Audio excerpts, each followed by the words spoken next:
FOMO. My name is Patrick J. McGinnis, and I'm a FOMO Sapiens. And since you're here, I'm going to bet that you are too. And when you're like us and Monday comes around, you don't dread the new week. No, you wake up every Monday morning knowing that this week might just be the best one yet. This is FOMOnday, the snackable show that starts your week right with hot takes, life hacks, listener mail, and even some FOMO therapy.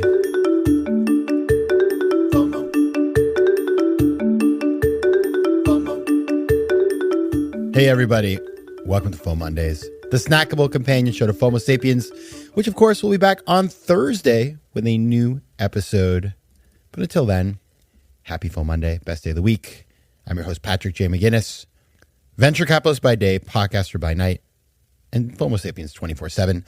Now, also actor apparently. I mean, that's new.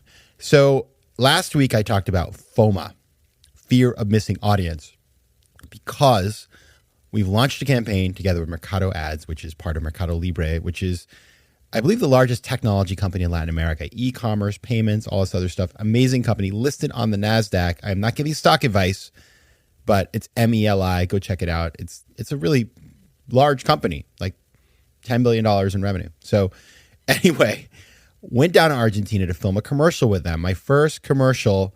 And there was some acting in it. And I learned something very important that I want to share on today's episode, what I call the Tao of Billy Bob Thornton. I'm going to talk about that a little bit. But before I do talk about that lesson, which I've been employing in my life, I just want to tell you about this experience because it was really amazing. So let me tell you what happened. So here's how it all went down. Now, what's interesting about this is that these guys had no idea if I could do what they wanted me to do. I mean, I am not a professional actor. Yes, I do speaking, I do podcasting, stuff like that, but it's a whole different animal. Even if you're playing yourself, I found out. So the point of this ad was that Patrick McGinnis talks about FOMO and FOMA and tells you how to deal with it. It's an affliction that marketers get when they're trying to reach an audience and not sure if they can. And then, there are some solutions that Mercado Ads provides that alleviate that problem. So that's the ad. And the ad, there's a bunch of different versions, but the 60-second version is the full thing. You can go check that out on my Instagram at Patrick J. McGinnis, on my LinkedIn. Just Google it. It's all over the place. So anyway, the ad kind of starts out in an office building, and then there's some street scenes, and then I'm walking around interacting with a bunch of people who don't see me. I'm sort of like this ghost, as it were, talking about the problems these people are facing as marketers. And then I eventually find myself walking up some stairs, talking to the camera about solutions. And then I end up on a roof of a building where I then hit a golf ball off of the roof towards a drone, which flies away, and boom. So it's really something. And what's cool about it is it was filmed in Argentina, in Buenos Aires, downtown, and some places that I had been before. So it was filmed in the former WeWork. I'd been to that WeWork many years ago. It's like, wow, this is crazy that I'm back here. And then it was overlooking from the roof. I could see where I had my first job in college. As a college student, I had an internship at an insurance company. I was looking right down on it. It was kind of wild. I was like, wow, this is a full circle moment for me. Now, how does one make a commercial? So I get down to Argentina. The first day was just sort of wardrobe. So we tried on a bunch of clothes, and they picked out, these people are very good at what they do. They picked out this very snappy looking suit for me. Something I would have never chosen for myself, but that I think looks really nice. Then they took pictures of me to send it to the client to make sure that we were all happy with the look, because of course the client is a partner in making the commercial, right? So they're providing feedback and thoughts as we go along. And then I sat down with the director, Fran Colombati, and he told me the secret of the Tao of Billy Bob Thornton, which I will tell you about in a minute. And that was the first day. And they gave me the script, and we worked on the script to finalize it and, just optimize it and stuff like that for language and other things. And then, I went home and went to bed early, slept myself like 10 hours or something, woke up the next morning, and they gave me a really amazing guy to drive me around. So this guy, Mirko, so he took me in the morning to where they were filming. And of course, they had all this food. That's the best part of this whole thing. Craft services. They knew what I liked. They got it. So, we were eating delicious things. And then we just started filming. And, you don't film of course, in the order that the commercial goes, because it depends on like weather outside, and it was going to rain that day and all kinds of things like that. So you kind of just film it in random order. And then every scene I would learn my line, and then we would just, film it a billion times. And there were all these people working. So it was crazy because there were like extras, there was actors who had been cast. There were, I don't know, probably 20, 30 people who were on screen, let's say, in different ways during the commercial. And then there's a whole crew, it was amazing. So I don't know how many people, but at least 50, 60, 70 people. There's a person holding the boom and the cameras and just a million different folks. Somebody just to help if I needed something, say I need a lot of water because I was talking, right? So they would just make sure I always got a water, which was super nice. Makeup, hair, all the things. So it was just kind of wild. I've never seen anything quite like that. Or, I've seen it, but I haven't been part of it. And so we did that for 2 days. And at one point, at the end of the first day, and you'll see this at the end of the commercial, I'm on the roof of a building. What you don't see is I'm wearing a harness because there were no sort of like railings. And I'm swinging a golf club, and it's really, really cold outside. And because it was still like spring in Argentina. So there I am, and it was windy.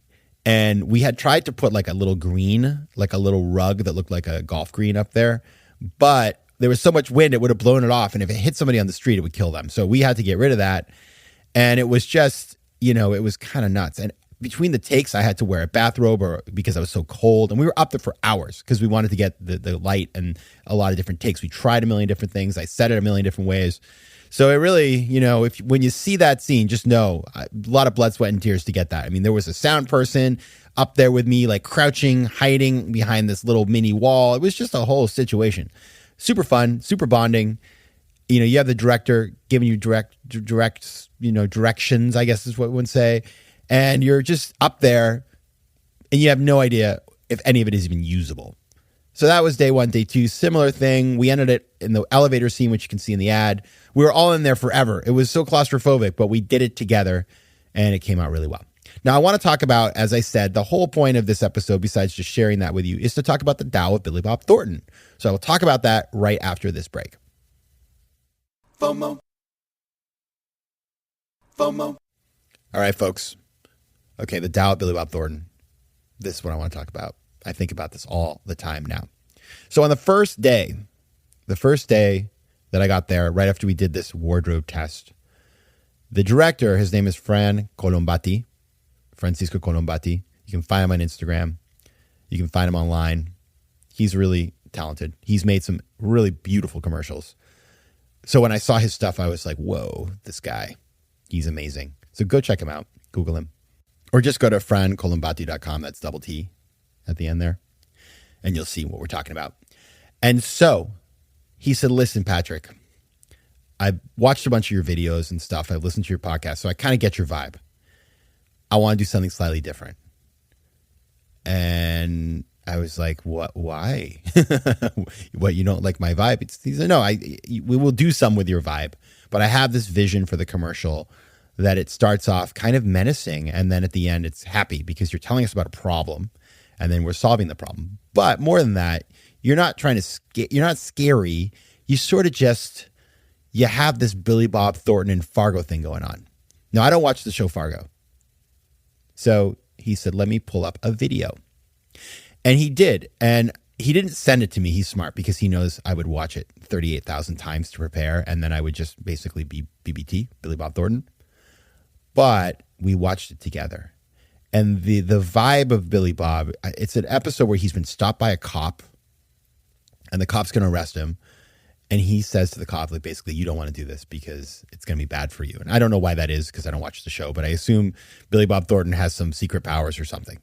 So he says, you could arrest me, but if I were you, I'd get back in your car and drive home and just forget about this. That's kind of the vibe, which is so different than me. So the first line of the commercial is, you probably heard about FOMO. Well, normal old Patrick McGinnis would say, you probably heard about FOMO, like all happy. BBT, Billy Bob Thornton, doesn't do that. He does. You probably heard about FOMO. And we had two versions. We had like one that was more menacing, BBT2, and the normal Billy Bob Thornton, which is BBT. And so when we filmed every scene, Fran would say, Patrick, can you be a little bit more Billy Bob on this one? And I knew where to go with that. Now, why is this such an important lesson? Well, other than the fact that you learn that directors actually do really important things and that a good director is everything, like Fran is. I mean, he got a performance out of me that I didn't know I could even give. Number two is it goes to the notion of doing less and holding back. So after this Billy Bob Thornton thing, I started experimenting with BBT in my life and in my work. So, I'm a maximalist, everybody, and I am very enthusiastic. But if I deploy the Billy Bob, it has a power. It's a new range. It's a new timbre to what I do. So if I'm on stage, my typical demeanor is kind of very outgoing, extroverted, up, happy kind of guy. If I throw the Billy Bob in there, people listen in a different way. So I can use that to slow things down and say, say I'm talking about FOMO. FOMO is a problem for all these reasons. And it's really bad because of this. You throw the Billy Bob in there, people lean into the Billy Bob. You're talking more quietly. There's almost a whisper. It's menacing.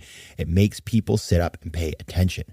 So I want to just share that with you because I believe that many of us, we tend to, in meetings or if we're giving a talk, we tend to do the more up version of ourselves, which is totally good. You need some of that to convey energy. But if you then vary that with a little Billy Bob Thornton, you will be able to retain people's attention and emphasize important points in a way that you might not have done otherwise. So that is the power. It's like by doing a little less. It's not that the intensity isn't there. There is intensity. But you're doing less, and therefore people are focused and pulled in a different way than if you're just doing the normal extroverted kind of up person. That is the power of Billy Bob Thornton, at least on Fargo. I don't know. I mean, I guess many of his performances. So think about that one. I'm going to be using it. It really is. I've been trying. It's really interesting. Like you go to, say you're at somebody's house, you're at a dinner party or a cocktail party and you're talking to people. Deploy the Billy Bob. People actually lean in. It works. Okay. So that is my advice to you based on what I learned from Frank Colombati. So check it out. Try it and let me know what you think. You can reach me at letsconnect@patrickmcginnis.com, on Instagram at Patrick J. McGinnis, on Twitter if people still go there, which I don't think they do anymore. I'm going to stop saying Twitter pretty soon because according to everything I'm reading, it's done. But you can still go there at PJ McGinnis if you like it. I don't know. I don't go very often, but DMs are still good. And of course, check out the commercial. You can find it on my Instagram. You can find it on my LinkedIn. You can go to ads.mercadolibre.com.ar. You can just Google it. You can go to Fran's page, just all the places. It's there. All right, everybody. We'll be back on Thursday with Melinda Ahrens, who is talking about, she's very interesting. She's a journalist. She was involved in actually producing the January 6th hearings on Capitol Hill in DC. So she understands how to take complex things and simplify them and make them compelling stories. We're going to talk about that, which is a super skill everybody needs. Obviously, Frank Colombati has it too. And I will see you on Thursday. All right. And until then, take care of yourselves. FOMO Sapiens. FOMO. If you like today's show, please be sure to rate it and recommend it to your friends. And as always, you can find me on Instagram at Patrick J. McGinnis, on Twitter at PJ McGinnis, and on the web at FOMOSapiens.com or PatrickMcGinnis.com, where you can get all kinds of free resources to live a more decisive and entrepreneurial life. FOMO. Want more FOMO Sapiens and FOMOnday? Head over to FOMOSapiens.com where you can listen to past episodes, learn more about the show, and find out how to advertise. You can also connect with me on Instagram at Patrick J. McGinnis and on Twitter at PJ McGinnis.